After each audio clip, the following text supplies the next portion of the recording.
Good morning. This is Wednesday morning, January 25th. We got snow last night. We didn't get as much snow as the forecasters said we were going to get. I don't think we got quite 3 inches. They were saying 3 to 6 or 4 to 7 even. But no, they didn't actually say that. They said that there was a probability of a certain 58% that we would get between 3 and 6 inches. And we didn't quite make it, and it's so warm that it's melting today anyway. But you'll notice in the forecast now, the forecasters don't say this is what's going to happen. They say that this is the probability that something is going to happen. Because the science of weather forecasting has become a science that's really embraced complexity, which says, given what we know about the starting conditions, there is a probability that a certain thing will happen. And we're trying to estimate the probability of a particular thing happening.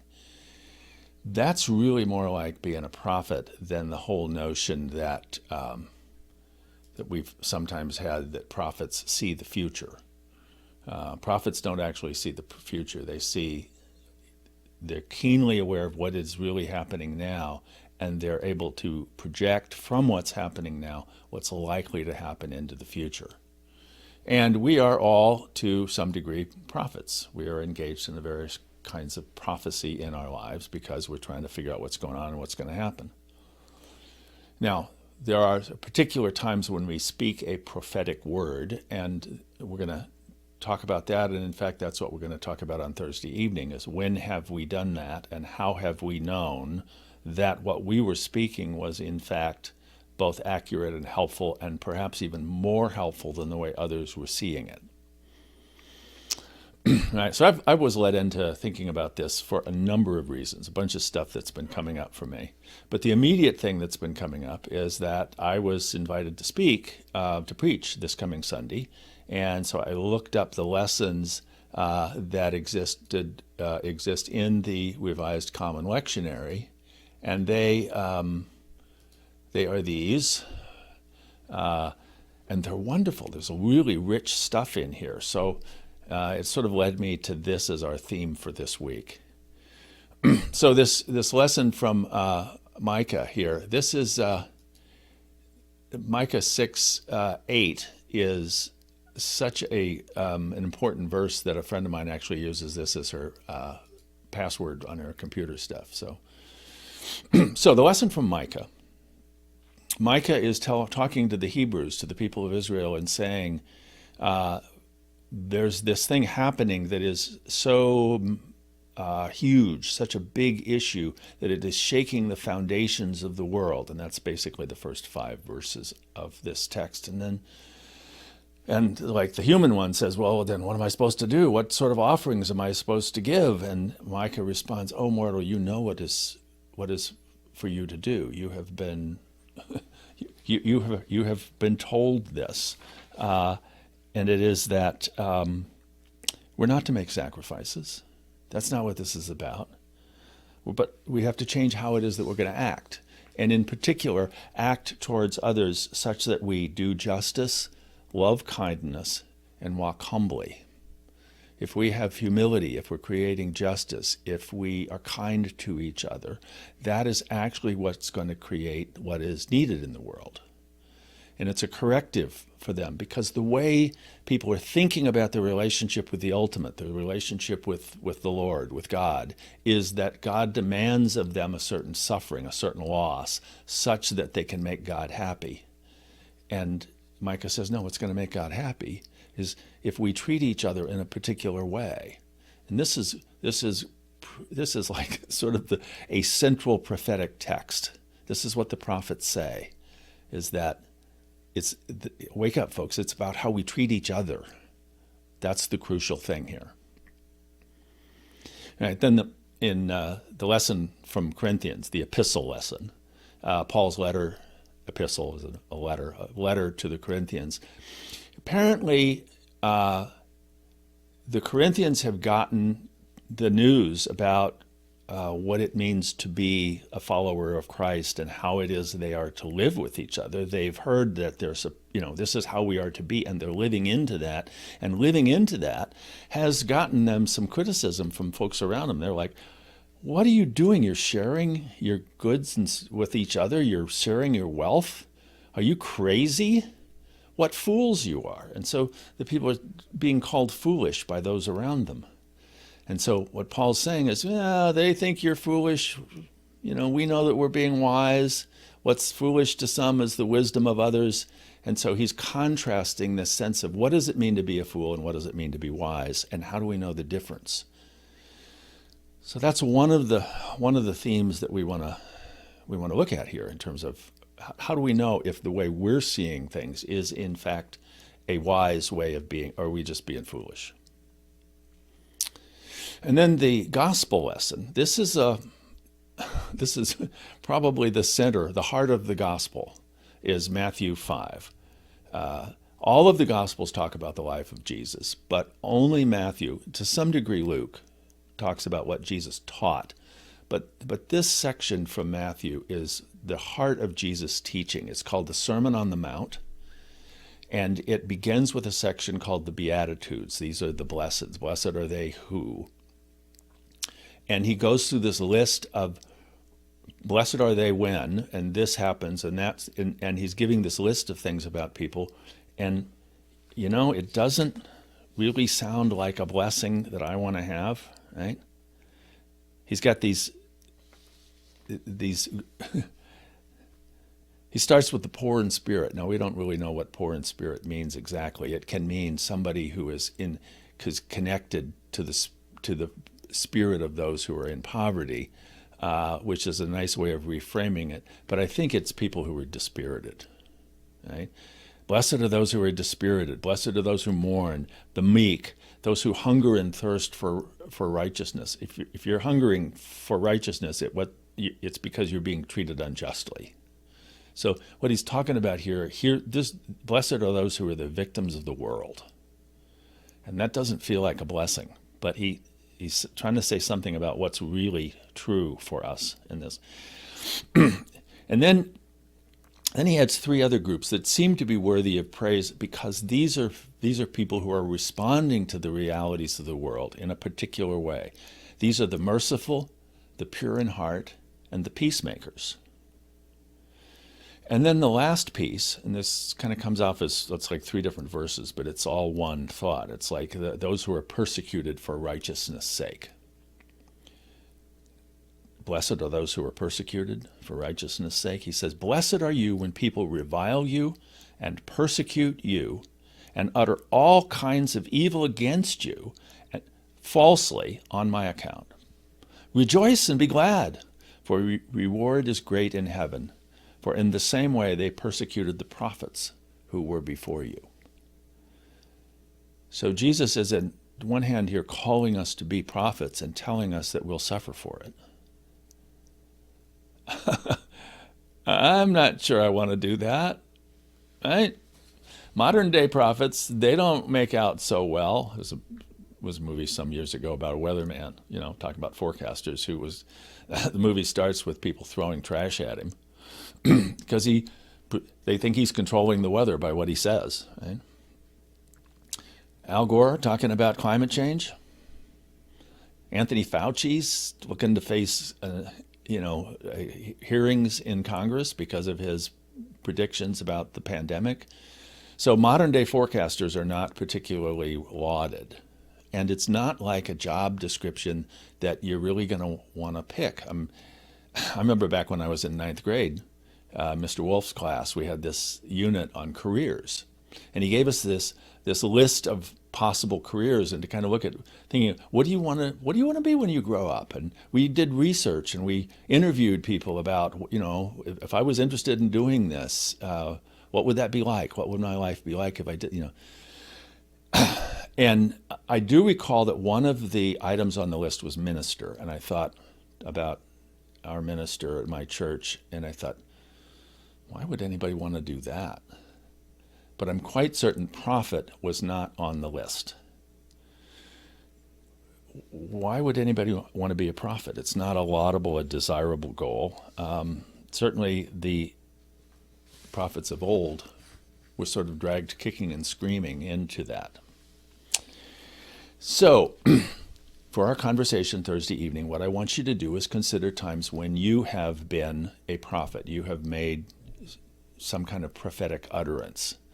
And so when I'm thinking about this for myself, when has this been true for me? And I'm assessing that. Part of what I'm coming to here is that, let me just pull this up. So when you are speaking a prophetic word, what you are doing is you're saying something, you're saying, this is true for me, right? And you're saying it in the context of a relationship that's important. It's not just, an off-the-cuff thing. This is like saying to someone, to a specific audience, here's something that I see as being true, which I know you're not going to want to hear. There's some part of this is not going to be welcome to you, but I think it's important for you to hear this. So I want you to be thinking about, when have you been in a situation where you spoke something that was true for you, that in a relationship that was important, that the other person really needed to hear but wasn't going to welcome? All right? So I want to give you an example of this from my own experience here.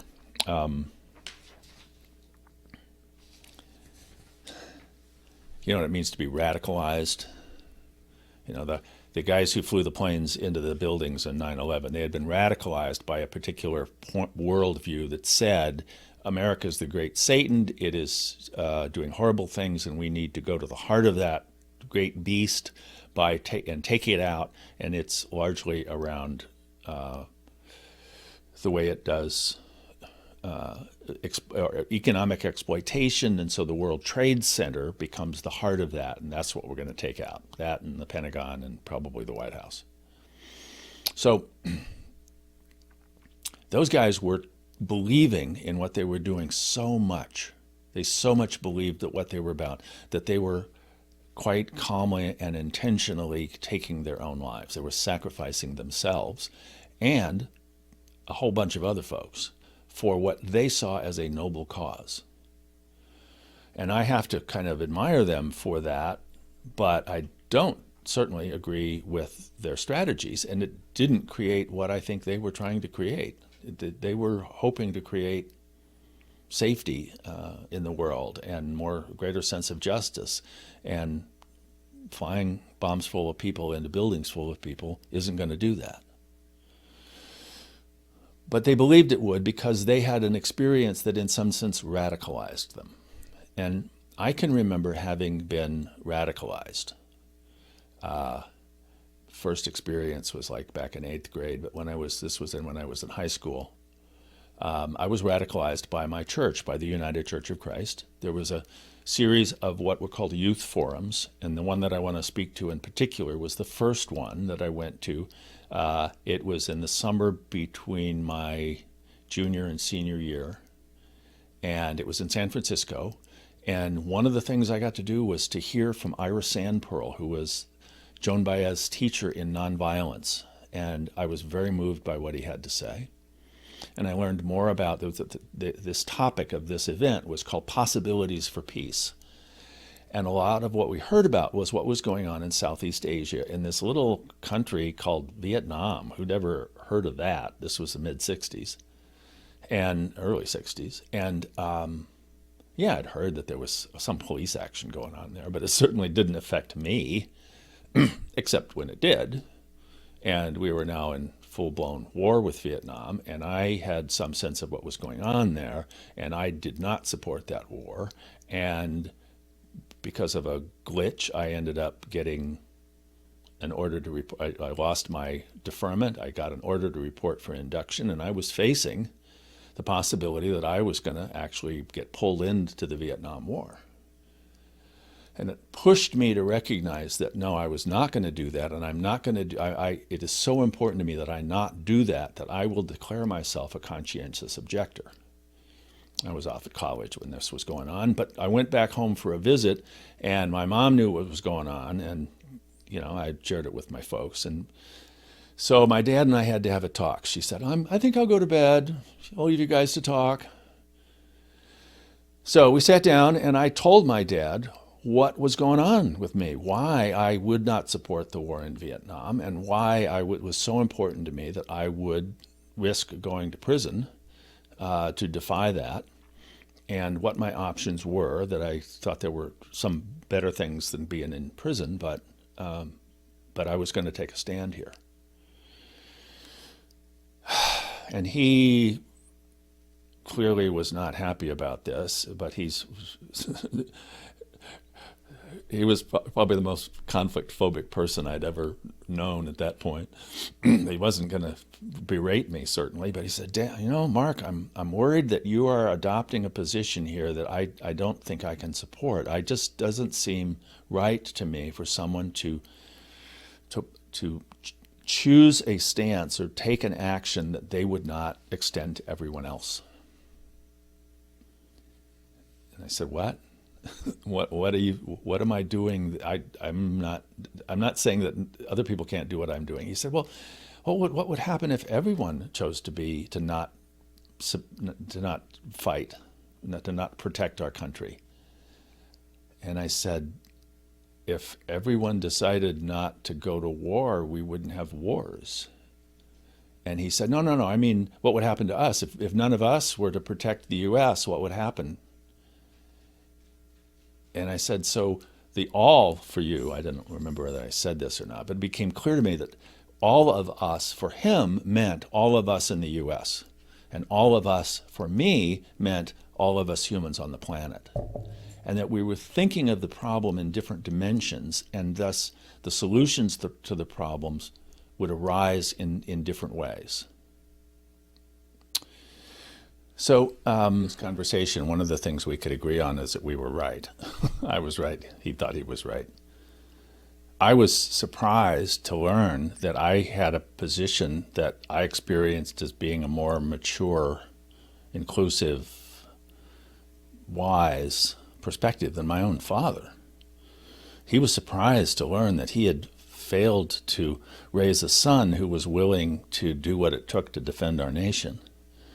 We each had a place that we experienced as sort of being the moral high ground. We didn't argue about it, but it was clear that I was not changing his mind, and he certainly wasn't changing my mind. So the question is, when we differ, when we see things differently, who's got the best map, who sees it rightly?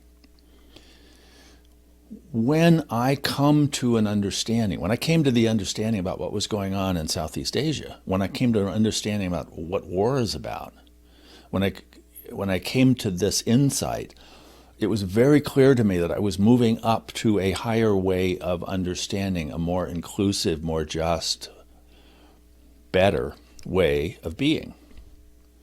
And so whatever way of being, whatever way of understanding, whatever cognitive maps, whatever heuristics we are using at the moment, we experience them as being the best, because they're the best for us. And they're better than anybody who disagrees with us. The thing is, if somebody has a different perspective from me, I can't really know, just right off the bat, is mine better because they're beneath me? Or are we different because they're above me? They actually have a perspective. They're in the process of growing up and maturing through different levels of hierarchy, the hierarchy of consciousness. Do they actually have a more mature perspective than do I? And so how do we assess that? And this conundrum is referred to as the pre-trans fallacy. I'm assuming if you're different from me, you're below me, because mine's the best it could be, because it's the best it's ever been for me. But in fact, when others see us, so like in the Corinthians, the people around them saw their perspective as being foolishness, when in fact it was probably wiser. From my perspective now, they had come to be able to see the nature of their own reality and their relationship to it in such a way that was actually better. So how do we assess what's better? That's one of the questions that we're facing here. So the question becomes, which one of us is right? Those who support gun rights or those who think that we should restrict gun ownership?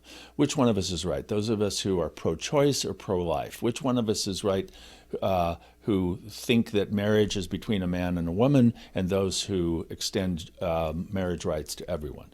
Which one of us is right? How do we decide who's up and who's down? Who's in the dominant position, or who's in the submissive? Who's pre and who's trans in terms of this concept? So I'm going to suggest to you that there are some ways in which we can evaluate. And is this the map? Is this the best map? And so we'll do this on Thursday evening. We're going to consider, first of all, is my map simple enough that it can be used? We're not using a map that's not simple enough that we can use it, but it's sometimes too simple. It's too simple to actually solve the problem. So perhaps the first question is, what problem are you trying to solve? Is this a simple enough map that you can use it? Is it comprehensive enough to include all of the relevant information? I had a conversation with a woman about being able to have calm and clear conversations about a woman's right to choose. And when it became clear that she was against abortion, I said, so how do you feel about unwanted children? Well, that was not a part of her calculus. The fact that there are unwanted children, that's not what this was about. So her map, from my perspective, did not take into account all of the relevant questions.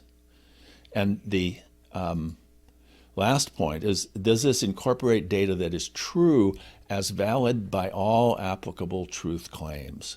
Are all of the relevant truth claims, theology, history, science, the science of complexity, do they all see that the starting conditions here are in fact valid? So if you don't think that climate change is caused by human choices, actually there's some scientific perspectives that make it very clear that it is human choices that are causing climate collapse. So Thursday night, we're going to look at these questions, and we're going to talk about the times when we've been prophetic in our own lives, and how did that work for us, and how do we know that our perspective is in fact the best one available to us. Okay? And in weeks to come, we'll talk about, well, what do we do then with that? This is not the end, but this is kind of a step along the way. So I hope to see you Thursday.